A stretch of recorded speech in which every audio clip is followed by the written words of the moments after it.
The turkey had barely been carved when my mother lifted her glass across the Christmas table and announced that my grandmother's farmhouse was officially gone. "We finalized the sale in November," Denise said, smiling as if she had won a prize. "You were never named in the will, Natalie, so there's nothing for you to be upset about." My sister Kelly Warren snorted into her napkin. "Honestly, good. You would have buried it in that tiny bookkeeping room of yours." 12 relatives turned to watch me break. I didn't. They did not know the deed to that same farmhouse was folded inside the leather folder in my purse. In less than a minute, the buyer's name was going to drain every bit of noise out of that room. Welcome back to Dull Pain Stories, where quiet people finally stop apologizing for surviving impossible families. I'm Natalie Parker, 36 years old, and I run a small bookkeeping office in Millstone Falls, a town where everyone knows who missed church, who overpaid for seed, and who is pretending not to be broke. To explain why I walked into Christmas dinner carrying proof that would wreck my mother's celebration, I have to start the previous February. It was a Monday morning, sleet tapping against the office windows, and I was halfway through the Red Oak Creamery ledgers when my phone rang. My grandmother, June Parker, had worsened overnight. The nurse said I should come. Not my mother, who lived 18 minutes away and had a car she washed more often than she visited. Not my sister, Kelly Warren, who was even closer and worked from home 3 days a week. Me. Because for 9 years I had been the one driving to the old farmhouse on Briar Lane with refilled prescriptions, tax folders, soup, batteries, clean sheets, and the kind of coffee Grandma June liked, dark enough to hold a spoon upright. I locked the office, taped a note to the door, and drove past the frozen soybean fields. When I reached the farmhouse, she was propped against her pillows, thinner than she had been the week before, but her eyes were still sharp. She held my hand for a long time. Then she opened the drawer of her nightstand and pressed a little brass key into my palm. "For the blue recipe tin," she whispered. "When you need it, you'll understand." I asked what she meant. She only squeezed my fingers and told me to drink the coffee before it turned bitter. I slipped the key into my coat pocket and told myself it was one of those strange, half-floating things sick people say when pain medicine softens the edges of the room. I was wrong. I would be wrong about nearly everything that came next, and I would not understand the key until the house had already been sold to someone my family thought was a stranger. That farmhouse was the first place in my life where I could breathe without being graded. My parents lived in a neat brick ranch on the polished side of town, the kind of house where every conversation felt like a quarterly evaluation. But summers belonged to Grandma June. She taught me how to shell peas on the back steps, how to spot a crooked feed invoice, and how to keep a ledger clean enough that no supplier could talk circles around you. She would spread receipts across the table and let me total them aloud. "Numbers hold still," she used to say. "People don't. Learn the numbers." That kitchen made me who I became. At 23, I opened Parker Ledger Services in a cramped room above Mercer Hardware. My parents said bookkeeping was small work. My sister said it sounded depressing. Grandma June handed me a coffee can of savings from egg money and told me it was the smartest thing anyone in our family had done in years. While I showed up every week, my mother came twice a year with a store-bought pie and questions about acreage values. Kelly showed up on holidays, posed for a few pictures, and left before dishes. I am not saying that to crown myself a saint.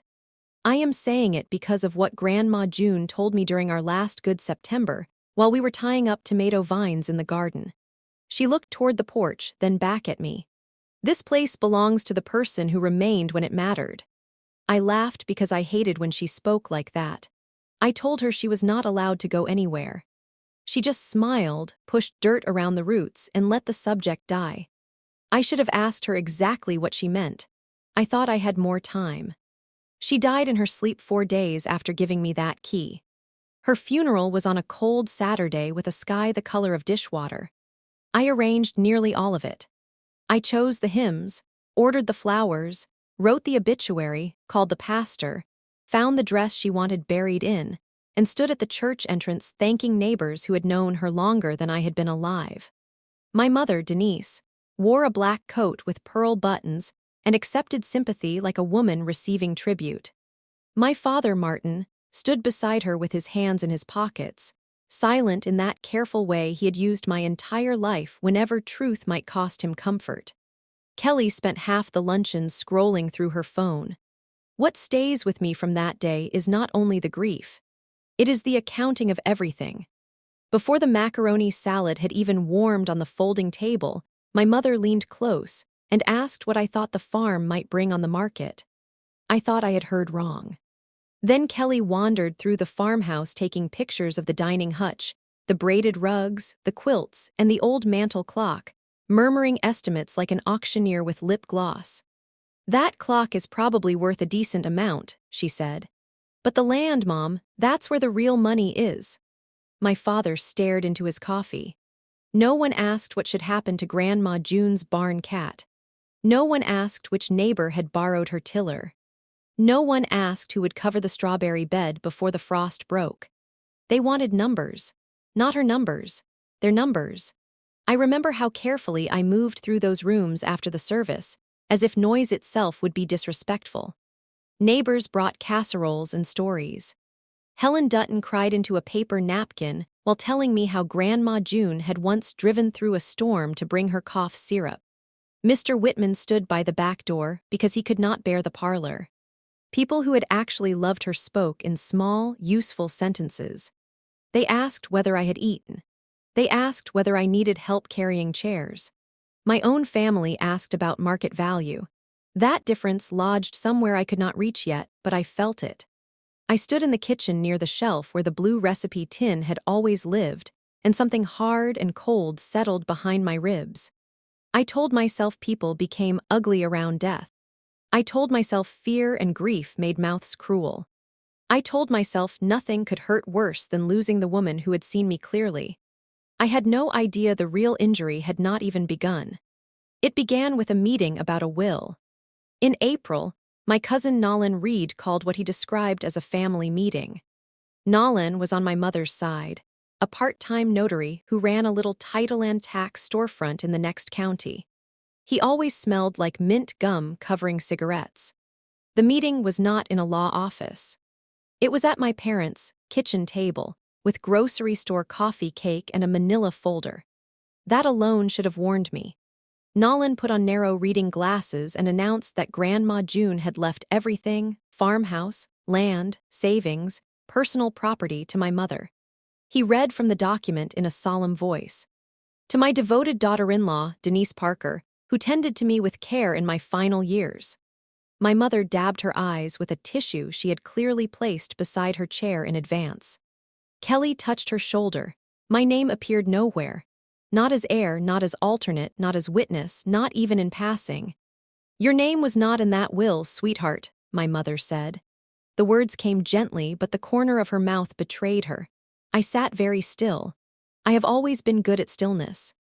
Inside, two facts rose like red flags. First, Grandma June would have chewed glass before calling my mother devoted. Those two had tolerated each other with the warmth of rival cats for more than 28 years. Second, the signature looked wrong precisely because it looked too right. I had watched my grandmother sign checks, farm contracts, birthday cards, and medical forms. Her last months had stolen the steadiness from her fingers. The name on that will was clean, even, and almost decorative. The date at the bottom said she had signed it 25 days before she died. 25 days. There were other small wrongnesses, too. The notice was addressed in a way Grandma never used.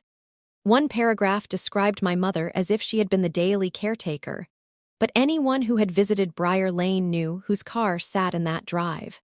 Even the paper itself looked too new, too clean, like a document assembled in a hurry by someone who understood forms, but not the person they were pretending to represent. None of those pieces proved anything alone. Together, they behaved like a column that refused to balance. I said none of that in the kitchen. I thanked Nolan, accepted a slice of coffee cake I never tasted, and drove back to my office with both hands steady on the wheel while my mind started doing the only thing it trusts. It started balancing columns. Here is what people forget about bookkeepers. They assume we record only what gets handed to us. They forget that our real skill is noticing what is absent. That night I sat at my desk and arranged every fact the way Grandma June had taught me to arrange receipts.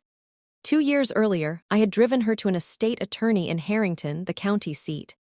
She told me she was putting things where they belonged and made me wait in the lobby. That was very much her style. She came out after an hour with a sealed envelope and a business card tucked into her purse. I never read the papers. I never asked. But I knew she had signed something real. So how did a will prepared by an estate lawyer 2 years before become a new will notarized by Nolan 25 days before Grandma died? People can change estate plans, yes. But she had not left the farmhouse in nearly 7 months. She could not have ridden to Nolan's office, and Nolan had not visited Briar Lane. I would have known.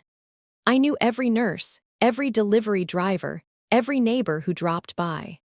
The next morning, I called Nolan and asked exactly when Grandma June had signed that document. He went slippery immediately. "She stopped in," he said. "People make last-minute decisions. Happens all the time." "Who witnessed it?" I asked. "I'd need to look at the file."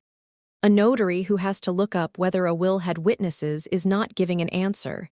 He is giving you smoke. I thanked him and hung up.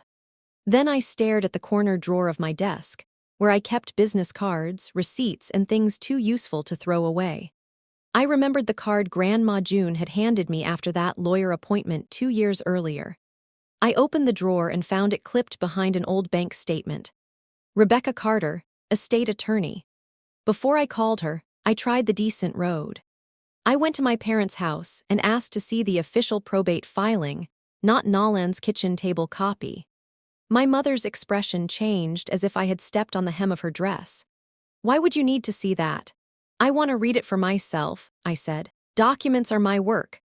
That was when she pulled out the weapon she had used since I was a child, wounded innocence. "I cannot believe you would do this," she said, voice trembling on command. "Your grandmother has barely been buried, and you're already clawing over money."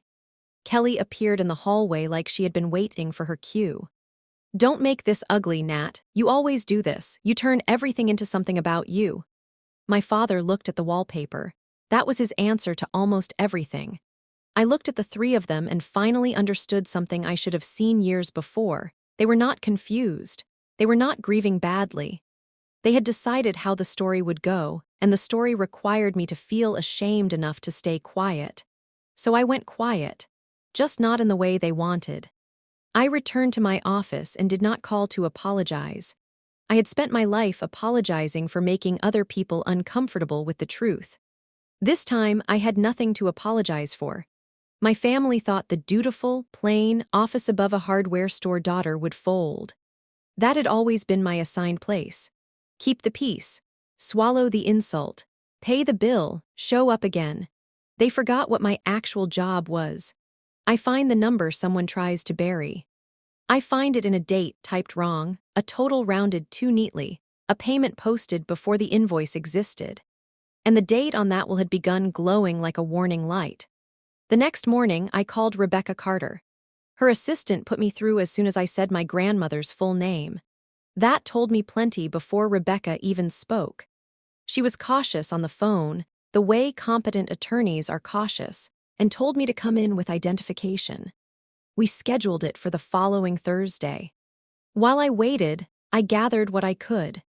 The estate was already moving with suspicious speed. My mother had petitioned as executor under an informal, uncontested probate. That process can move quickly when nobody objects. Courts review what is placed in front of them. They do not test every signature unless someone challenges it. The required notice to relatives had been mailed to an apartment address I had not used in 6 years, so it reached me late, when the easiest window to object was almost gone. Rebecca had not been notified because no one is required to alert an attorney who prepared an older will. Nolan's document looked orderly enough at first glance. The probate had slipped through on that appearance. Now an estate sale notice said the farmhouse and the surrounding land would be sold to settle obligations and distribute proceeds. Sold to anyone with cash. That evening, I drove out to Briar Lane and parked where the gravel drive widened near the mailbox. The house sat blue-gray in the dusk, the porch swing hanging a little crooked just as it always had. I pictured a stranger ripping out the garden for a deck. I pictured the pantry shelves torn down. I pictured somebody laughing about updating the kitchen where Grandma June had taught me to count. Sitting there in the cold, I understood the practical truth. Even if the signature was forged, proving it could take months. A lawsuit would not stop a fast sale unless I could move faster than my family, the court, and the auction company combined.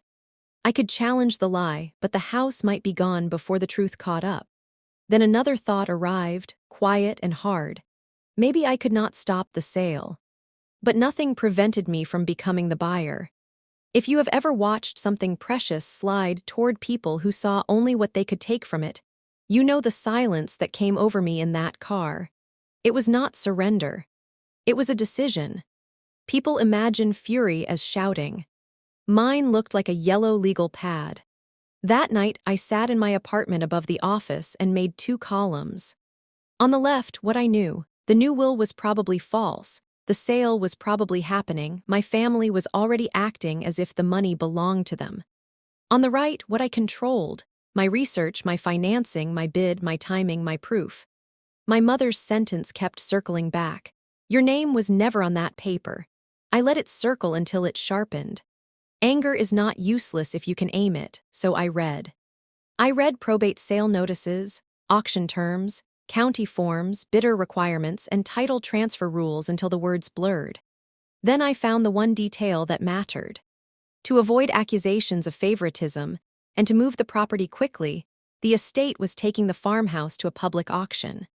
Public meant open. Open meant anyone could bid with proper funds. Anyone included me. My mother thought the farm would vanish into the hands of a faceless developer or neighbor with deep pockets. She did not know the auction floor would be open to the woman she had dismissed as harmless. For the first time since the funeral, something like purpose moved through me. Not peace. Not yet. But a number to find, a plan to build, and a way to act without begging anyone to tell the truth. Rebecca Carter's office smelled like paper, raincoats, and coffee brewed strong enough to stand on. She was in her early 60s, slim, silver-haired, with reading glasses on a chain and a handshake that landed firmly. I handed her my license. She studied it, then studied me. "You have June's eyes," she said. Then she opened a file thick enough to make my throat tighten. 2 years earlier, she said, Grandma June had come to her clear-minded and determined. She had executed a will in proper form. 2 staff members witnessed it. Rebecca notarized where required and retained a copy. In that will, Grandma June left the farmhouse and 12 acres on Briar Lane to me, Natalie Parker, the granddaughter who stayed. Rebecca read the phrase aloud. I had to look at the window. The bank accounts and smaller items were divided among other family members, but the house and land were mine in plain legal language. Properly signed, properly witnessed, properly dated. I told Rebecca about Nolan's version, the polished signature, the late date, the meeting at my parents' kitchen table. Her face became very still, which I learned is how lawyers look when they are most angry. I drafted the operative will, she said. No one contacted me about a revocation or amendment. A later will can replace an earlier one, but only if the later document is valid. She tapped the file. If what your cousin presented is fraudulent, probate can be reopened. But we need the original if possible. I asked where it would be. Your grandmother insisted on keeping the executed original herself, Rebecca said. She told me it would be in her safe deposit box at Northfield Bank. She also said she had placed the key and instructions where you would find them when necessary. A key, the blue recipe tin. The next morning, I drove to the farmhouse before the estate company changed the locks. I still had the old back door key, the one that worked only if you lifted the knob and pulled it toward you. The house opened with a sigh of hinges, and the smell nearly broke me. Lavender soap, wood smoke, dry herbs, and Grandma June. I went straight to the kitchen. Above the stove sat the blue recipe tin with faded daisies painted on the lid. It had been there longer than I had been alive. I took the small key from my coat pocket, the one she had pressed into my palm, and slid it into the lock. It turned. Under index cards spotted with cinnamon, gravy, and thyme, I found a small envelope in Grandma's handwriting. Northfield Bank, Box 226. Inside was a flat safe deposit key. Beneath it sat a sealed letter with my name written across the front. Natalie. I stood in that kitchen holding the key and the letter, and my steady bookkeeper's hands shook so badly the envelope fluttered. I knew what the key meant. It could unlock the original will. It could tear apart the story my family had staged. The letter was different. The letter was her voice. I was not ready for it, so I did something that made no sense and perfect sense. I put the bank key in my wallet, slipped the unopened letter into my bag, and carried it with me for 3 days. Some truth changes the air once you let it out. I wanted to be strong enough before I heard what she had left for me. While I avoided that envelope, I built the structure that would let me act. I formed a company. It sounds more dramatic than it was. Buyers use companies all the time for privacy and liability. I needed to bid without my mother seeing my name on any form and raising the price just to punish me. So I registered Briar Lane Holdings, LLC. The paperwork was clean. I filed the required ownership information privately because I do not cut corners. But to my family reading auction documents, the bidder would look like an unfamiliar company. I also knew my mother. If she saw my name attached to a bid, the price would stop being about the house and become about punishing me for wanting it. She would rather lose money than let me have something she believed she could deny me. Privacy was not vanity. It was the only way to keep the sale from turning into another family performance before I had the legal ground under my feet. Then came the part that made my stomach hurt: money. The farmhouse and 12 acres had been appraised at about $246,000.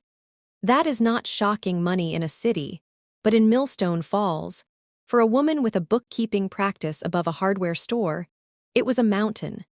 Still, I had lived carefully. I had business savings, emergency funds, and a small amount from my grandfather that I had never touched because Grandma June had told me to save it for the thing that matters. I qualified for a commercial loan under the LLC to cover the rest. For 2 nights, I stress-tested every column of my own life. I ran the mortgage, insurance, taxes, repairs, utilities, and worst-case income. I treated myself like my most cautious client. The answer was tight, it was frightening, but it was possible legally and honestly. And one fact helped me. My mother needed the estate closed quickly. Quick sales often mean low reserves. A low reserve is a door left unlatched. I meant to walk through it. In the middle of those preparations, Kelly called to brag without admitting she was bragging. She had put money down on a new SUV. Fully loaded, she said. Heated seats, 3rd row, all the safety tech. She told me she was paying for it from her share of Grandma's estate, money she did not even have yet. I asked gently whether that was wise before the sale had closed. She laughed. "Oh, please, if Grandma had left it to you, you would have dumped it into that dusty little office." There it was again, wearing different clothes. The same judgment. As if the 9 years of appointments, medicine, forms, and late-night calls had been waste. As if keeping an old woman safe in her own home was less valuable than leather seats. The old version of me wanted to defend herself. I wanted to recite every drive in the rain, every doctor's form, every time I cleaned a refrigerator my mother had not opened in years. I did not. I had finally learned that explaining your worth to people committed to misunderstanding you is just another way to hand them your throat. "We'll see," I said. Kelly went quiet for half a second, confused by the lack of apology. Then she launched into upholstery colors. After we hung up, I sat with my tea cooling beside me and thought about the auction 12 days away. I pictured Kelly signing papers for a vehicle using money that was about to become a legal problem she could not outrun. For the first time, alone in my kitchen, I smiled. The evening before Rebecca and I went to the bank, I finally opened Grandma June's letter. I made tea I never touched, sat near the window, and slid one finger under the flap. Her handwriting filled 2 pages. It was firm, slanted, familiar. She wrote the way she spoke, direct, unsentimental, with no room for nonsense. She told me she knew. She knew Denise was in trouble. She knew about the second mortgage, the credit cards, and the failed business ideas my mother dressed up as opportunities. She knew that the moment she died, hands would reach for the farm before the lilies wilted. "Your mother loves money the way some people love liquor," she wrote, "and she will tell herself any story that lets her take it." Then she told me what she had done. The will with Rebecca Carter, the original in the bank box. The house left to me deliberately, not by mistake and not because she had forgotten anyone else. Then came the sentence I still know by heart. "If they ever tell you that you were not in my will, put the papers on the table and let the papers answer. Do not fight them by yelling, 'Natalie, that was never your gift. Your gift is patience. Your gift is numbers. Your gift is staying. The house belongs to the person who remained, and that was always you." I sat there until the room blurred. The crying was not graceful. It was the hard, hiccuping kind that comes when someone reaches through death and tells you they saw the labor everyone else used and mocked. When I could breathe again, I folded the pages along their creases and placed them in a fireproof box. I was no longer only trying to buy a house. I was following the clearest instruction the only person who had never asked me to shrink had left behind. Let the papers answer. 2 days later, Rebecca and I opened box 226 at Northfield Bank. Grandma June had prepared even this. Years before, she had added me as an authorized co-renter. My signature was already on the bank's records, so the box had not frozen when she died. The brass key opened it without a court order. Inside was a slim folder. Inside the folder lay the executed original of her true will, signatures, witnesses, dates, seals, all intact. Rebecca placed it beside a copy of Nolan's document in the bank conference room. She put on her glasses and studied both in silence. Then she began pointing. The dates. The witness lines on Nolan's will, naming 2 people no one seemed able to identify. The notary block. The signature that looked like someone had studied the real one and copied it too carefully. "People who forge signatures often make them too perfect," Rebecca said. "A weak woman's hand drifts. This one performs." She explained our legal path without sugarcoating it. We could petition to reopen probate, present the original will, and allege fraud. If the court agreed, Nolan's will could be thrown out and every distribution made under it challenged. But it would take time. Months, maybe longer. My family would deny everything, stall, and muddy every fact they could. "The auction will happen before a judge sorts this out," she said. "So we move on 2 tracks," I said. She looked over her glasses. I explained the LLC, the financing, and my plan to bid without revealing myself. Buy the farm cleanly first. Then pursue the fraudulent probate until the truth landed where it belonged. Rebecca removed her glasses, looked at me for a long moment, and almost smiled. "June would have approved of that," she said. Then she reached for her pen, and we went to work. The auction took place on a windy Thursday in October in a county building that smelled of damp coats, old carpet, and burnt coffee. I did not attend in person. That was the point. Rebecca sent an associate, a composed young man named Miles Anderson who looked like he had never raised his voice in his life. He carried my bitter authorization and a hard ceiling written on a card in his jacket pocket. I sat in my car across the street with my phone gripped so tightly my fingers ached. My mother and Kelly were inside. I saw them walk in through the side entrance, both dressed nicely, already smiling as if the money were in their accounts. Nolan arrived separately and kept checking his phone. Miles texted updates. Bidding opened low, just as I had expected. The reserve was set to guarantee movement, not maximize dignity. A neighboring farmer wanted the acreage. A developer from Lansing County wanted the frontage. Then there was Miles, calmly raising the number for Briar Lane Holdings. The price crossed $220,000. Then $235. then 250. Every increase, I later learned, delighted my mother because she believed each raise added to her windfall. She had no idea the person pushing the bid was me. At $261,000, the room stopped moving. The gavel came down. The farmhouse on Briar Lane sold to Briar Lane Holdings LLC. My phone buzzed. Sold to your company. Congratulations, Ms. Parker. I sat in the cold car with one hand over my mouth, and the sound that escaped me was half laugh, half sob. A few minutes later, my mother came out of the building glowing, already spending the money in her mind. Kelly was beside her, talking fast. They passed within 40 feet of my windshield and never looked over. My mother thought she had sold my grandmother's house to an unknown company for more than she expected. She had no idea she had sold it back to the granddaughter she had erased.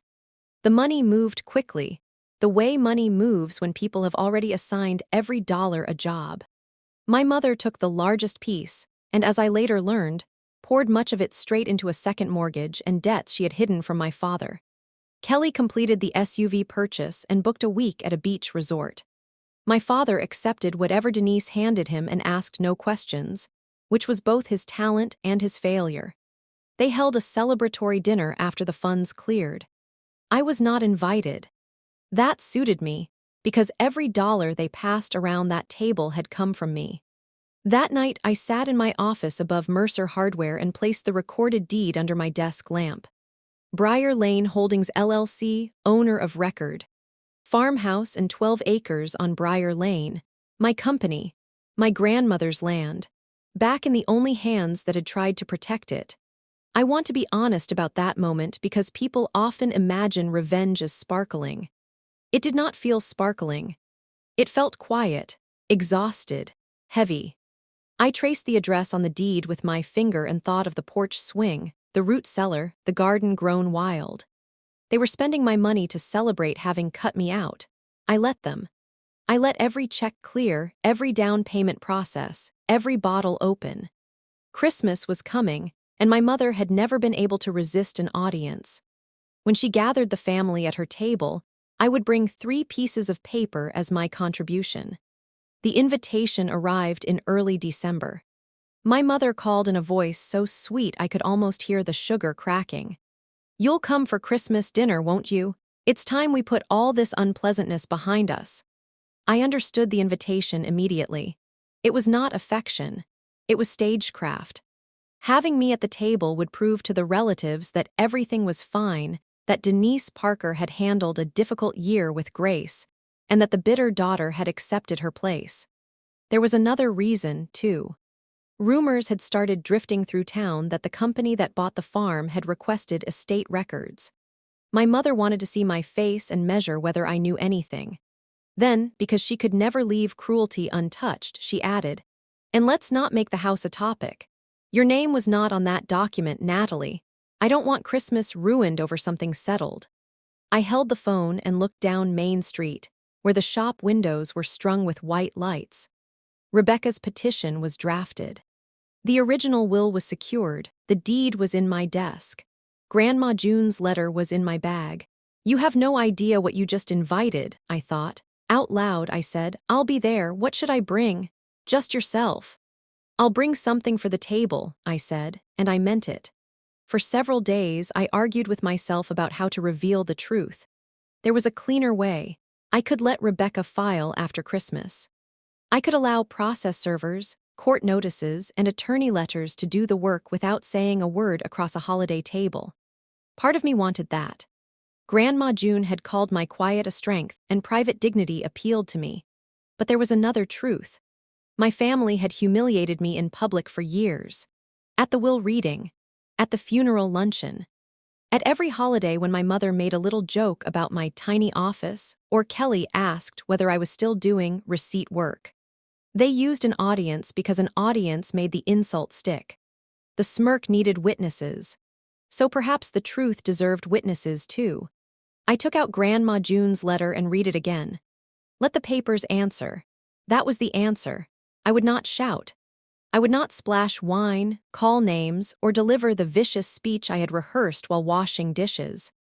I would sit calmly, place the documents on the table in order, and let facts do what facts do when no one can talk over them. That week, I signed the authorization for Rebecca to file the petition to reopen probate on the first business day after Christmas. The legal machinery was ready. Dinner would simply be the moment my family learned the truth from me instead of from a courier. A lie shared by several people is only as secure as the most frightened liar. Nolan had started to shake. I heard it first through town gossip, then witnessed it myself. Word had reached him that the buyer's company had requested the estate file from the county, including the will he had notarized. To a crooked notary, that must sound like footsteps in a house he thought was empty. 2 days before Christmas, I stopped at my parents' house under the pretense of dropping off a poinsettia. I heard my mother in the kitchen, speaking low and sharp into the phone. "Stop calling here," she hissed. "No one is investigating. You did what you were paid to do, so act normal." A pause. "Because if you unravel, Nolan, you drag everyone down with you, including yourself." She slammed the phone onto the counter. I stood in the hallway holding the poinsettia, my face pleasant and blank. "You did what you were paid to do. A notary does not get a secret bonus for honest work.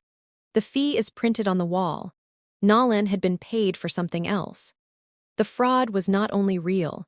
It was cracking from the inside, and my mother was trying to hold it together with threats. I drove home through colored lights and thought that truth might not need force.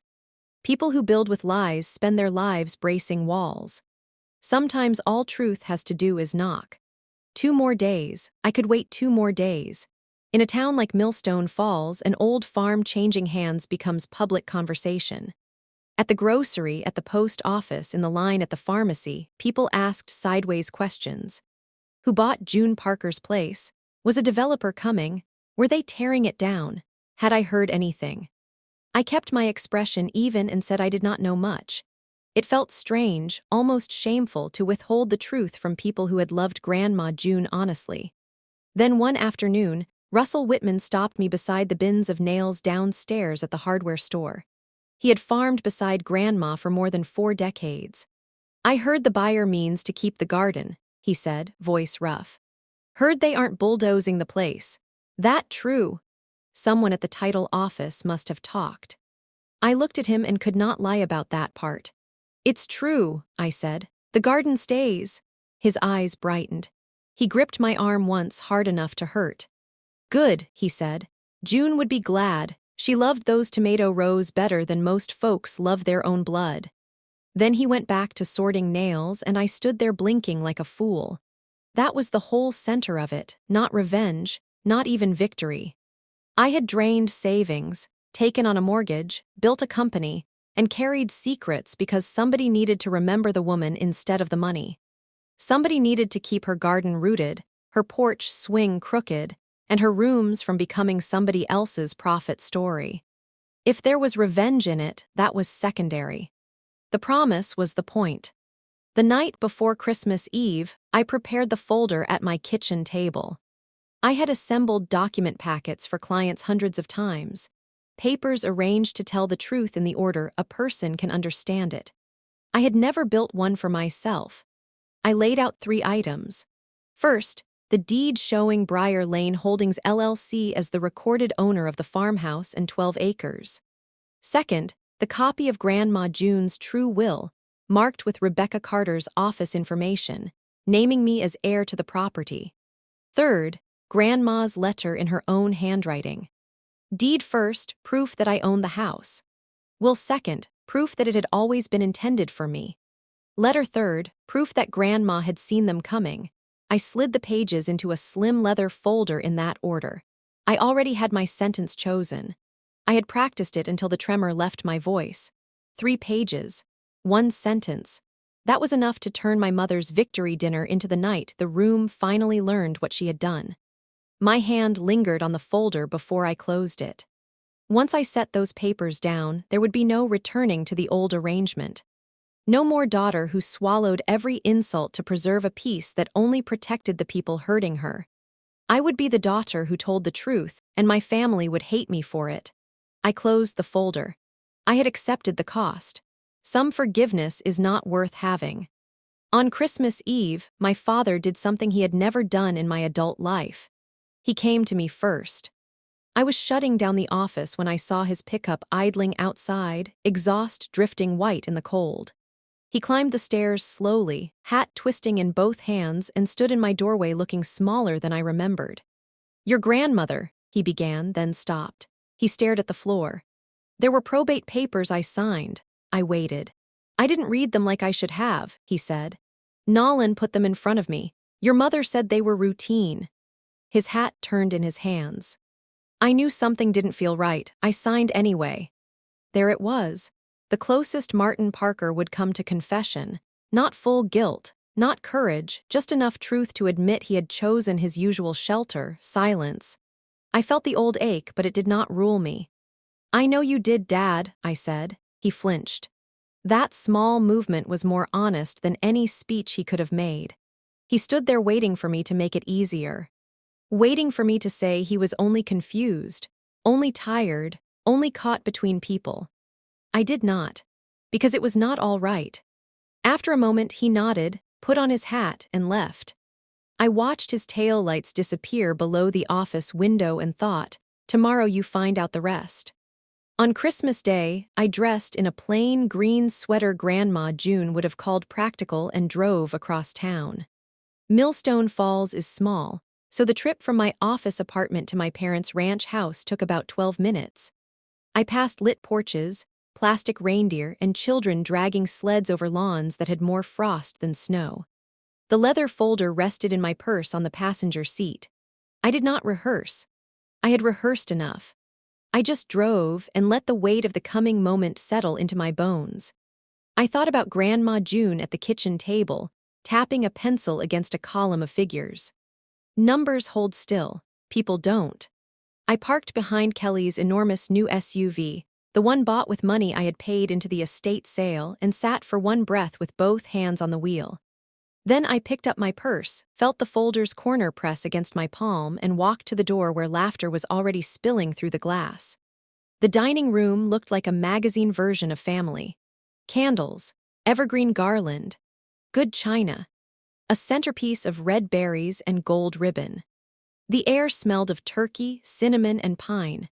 My mother had built a stage and mistaken it for a home. Everyone was there. My father at the far end, quiet and pale, Kelly Warren and her husband, Eric Warren in the middle, Paul Harper and his wife, Melissa Harper, beside the window, Nolan near the end of the table in a gray sweater, sweating even though the room was warm, a few cousins filling the remaining chairs. 12 faces, 12 witnesses. My mother greeted me with a hug designed for observers and seated me at her right hand, the place of honor. The place where everyone could admire how generous she was being to the difficult daughter. I let her do it. I complimented the table. I passed rolls. I asked Eric Warren about work. I told Aunt Melissa her cranberry bread smelled wonderful. By every visible measure, I was a perfectly pleasant guest. Inside, I was still as deep water under ice. The room had the strange brightness holiday rooms get when everyone is pretending the year did not happen. Cousins who had avoided the funeral now asked me how business was. Someone complimented Kelly's new vehicle from the driveway, and she laughed too loudly, promising rides after dessert. My mother kept touching my shoulder whenever she passed, each touch light and public, as if she were marking me as proof of her own generosity. I smiled at every person who needed a smile and let my purse rest against the chair leg by my ankle. We ate. We toasted. People talked over one another. My mother glowed at the head of the table, refilling glasses and reigning over a kingdom she believed was secure. Then, between the main course and dessert, she tapped her fork against her glass. "I have a little family update," she said. The room softened into attention. I set my fork down in my lap. "Here it comes." My mother stood with her wine raised. "This has been a hard year since we lost June," she said, pressing her free hand to her chest. "But we handled it together, and I'm relieved to say the sale of her place closed last month. It's finished. Now everyone can move forward." Glasses lifted. Kelly said, "Cheers, Mom." Then my mother looked at me and the smirk arrived, the one that only worked when other people could see it. "I know that subject has been tender for some," she said lightly. But sweetheart, that will did not include you. There's no reason to keep carrying disappointment. Your grandmother understood who would handle things sensibly. A few uneasy laughs moved around the table. Eric Warren looked down at his plate. My father closed one hand around his napkin. Everyone waited for my part. The argument, the tears, the retreat. I gave them none of it.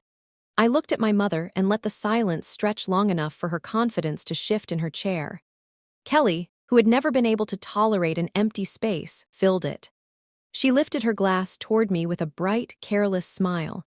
Don't take it personally, Nat. It really is better this way. You'd have wasted it on your little office or some sad repair project.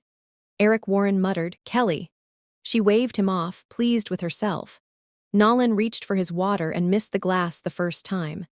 Uncle Paul studied his fork as if it contained instructions. My father did not look at me. That was when the last bit of hesitation left me. They had spoken plainly in public in front of every witness. They had made the lie comfortable enough to toast. I folded my napkin and placed it beside my plate, slow and neat, the way Grandma June used to do when she was done indulging foolishness. Then I picked up my wineglass, took one measured sip, and set it down. Can I ask who bought it? I said. My mother blinked. What? The house, I said. Who bought Grandma's house?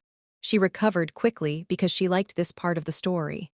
Some company, she said with a little wave of her hand.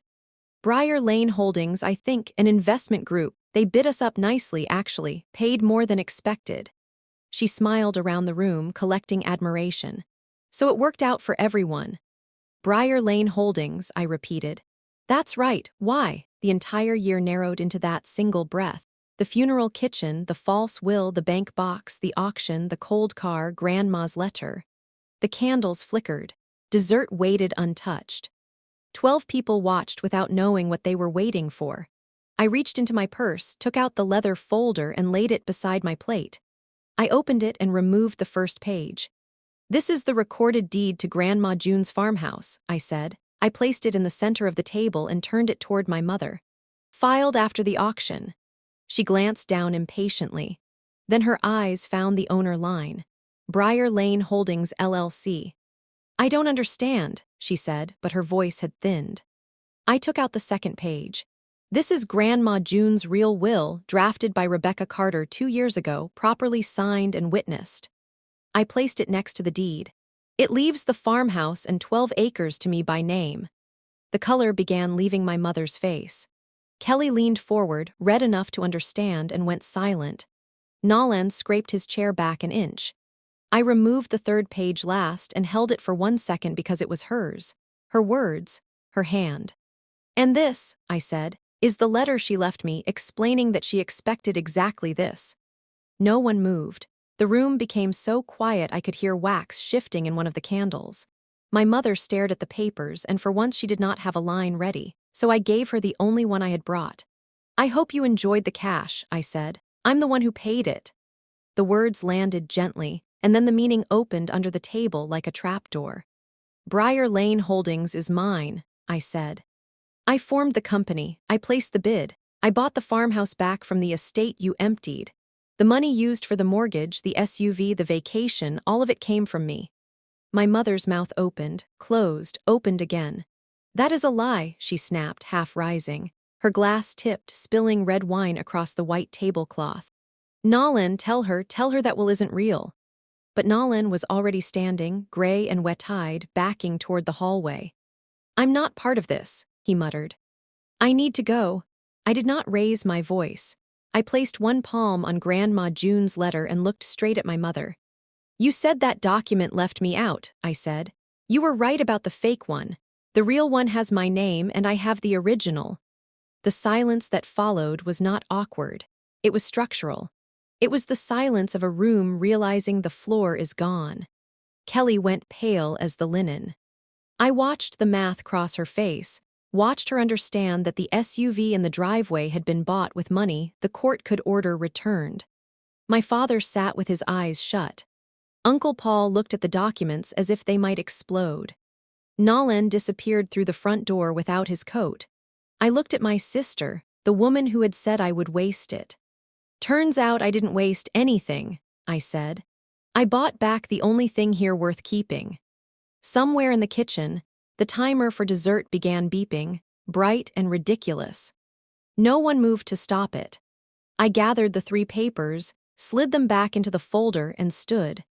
I thanked my mother for dinner with a politeness that struck harder than shouting, picked up my purse, and left before anyone found a sentence big enough to chase me. Rebecca filed the petition to reopen probate on the first business day after Christmas. With the original will, the bank records, Grandma June's letter, and Nolan's unraveling explanations, the court took the matter seriously. Nolan's notary commission came under review within weeks. Once real scrutiny touched his document, it collapsed. The estate was reopened under the legitimate will, and the distributions made under the fraudulent one had to be returned.